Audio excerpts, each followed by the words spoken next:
Hi everyone, and welcome to this recorded presentation about the Food Community Project, looking at the key activities across all of the focus areas. I would like to start by acknowledging the traditional owners of the lands on which we are viewing this video. I recognise their continuing connection to the land and the beautiful ocean, and thank them for protecting this country for thousands of generations. I respect all elders past and present.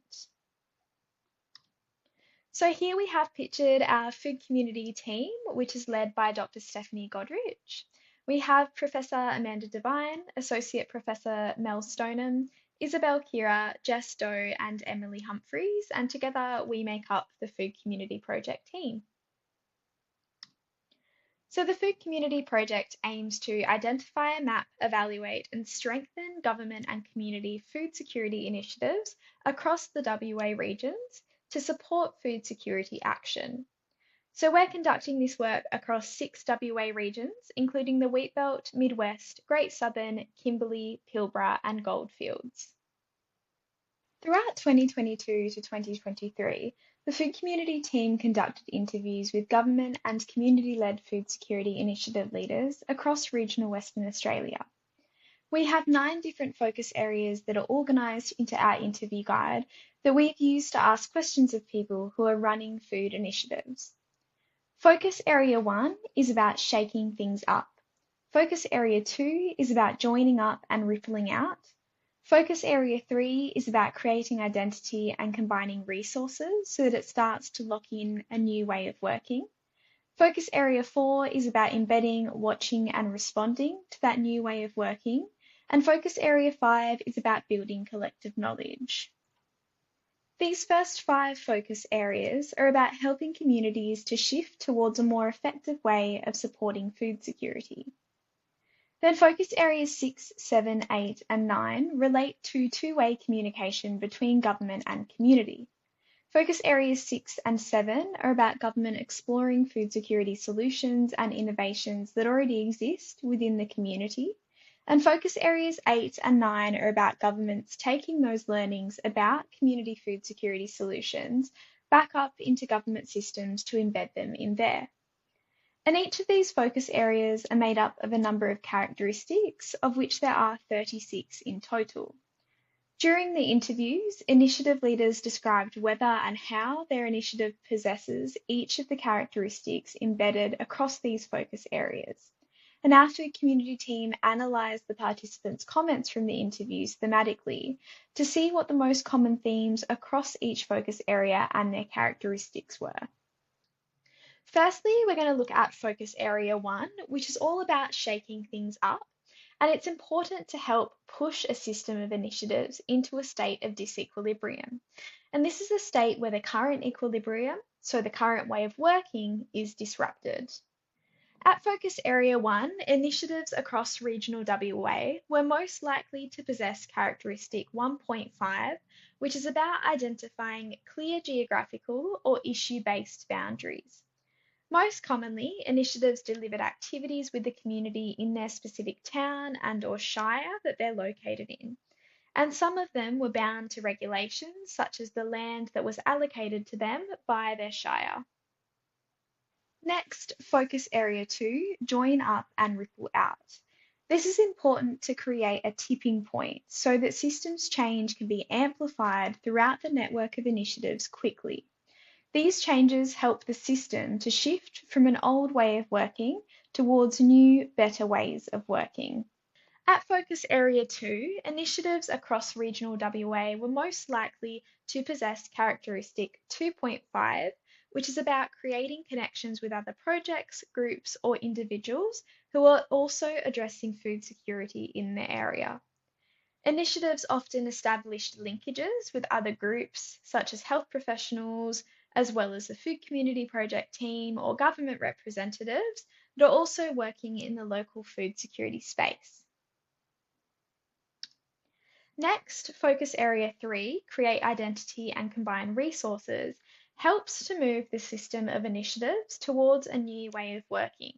For example, this might be through self-organisation to enhance how the system of initiatives work.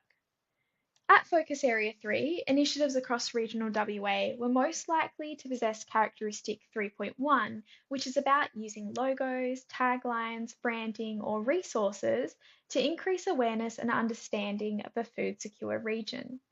Most commonly, initiatives used branding that was specific to their organisation or project, such as logos or slogans, as well as using hashtags on social media to promote their activities. Focus Area 4, Embed, Watch and Respond, occurs once the system of initiatives has recombined and is working in a new way, so that the new way of working can be locked in. At Focus Area 4, initiatives across regional WA were most likely to possess characteristic 4.1, which is about fitting within local constraints, context, or needs. Initiatives often had to fit within the challenges of local food availability. For example, they had to adapt recipes during cooking sessions to align with the food available in the local stores. And then there were other initiatives that had to align with local challenges such as weather conditions and food transport issues. Focus Area 5, Build Collective Knowledge, is all about spreading information throughout the system, which is important to help the system transition from old ways to new ways of working more quickly. At Focus Area 5, initiatives across regional WA were most likely to possess characteristic 5.2, which is about using technology to understand and share information with others addressing food security. This includes initiatives using online platforms such as Facebook and e-newsletters to share information about their work, such as workshops they might be holding, events, success stories, and recipes. Now to Focus Area 6, Align Government and Community. This is important because government policies really need to be implemented in relevant community contexts. This way, community organisations can use government information to develop and implement initiatives in a more informed way. At Focus Area 6, initiatives across regional WA were most likely to possess characteristic 6.3, which is about assisting government and non-government workers to consider community views and ideas about food security. Most commonly, initiatives described opportunistic communication and collaboration with government staff. So, where local government collaborated with initiatives, initiative leaders would use these opportunities to provide government staff with local information and advice about healthy environments to support policy planning and development, for example.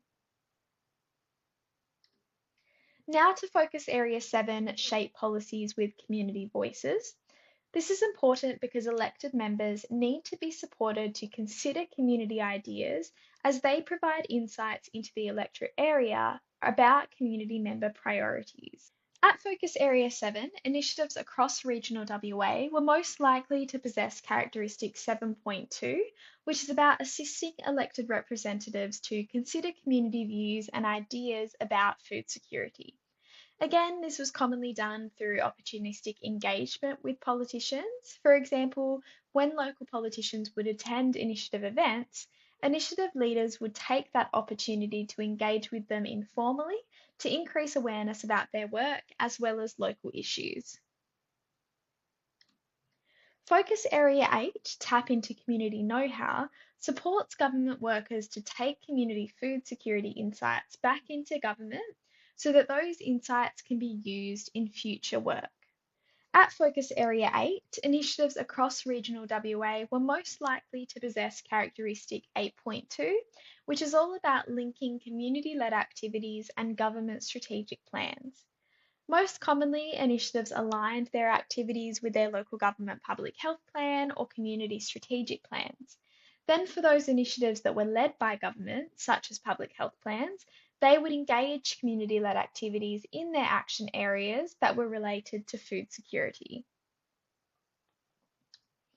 Finally, Focus Area 9, Promote Community Initiatives, is important because by encouraging and assisting elected members to use knowledge and innovation, they can make more informed policy decisions for their electorate or area of portfolio responsibility.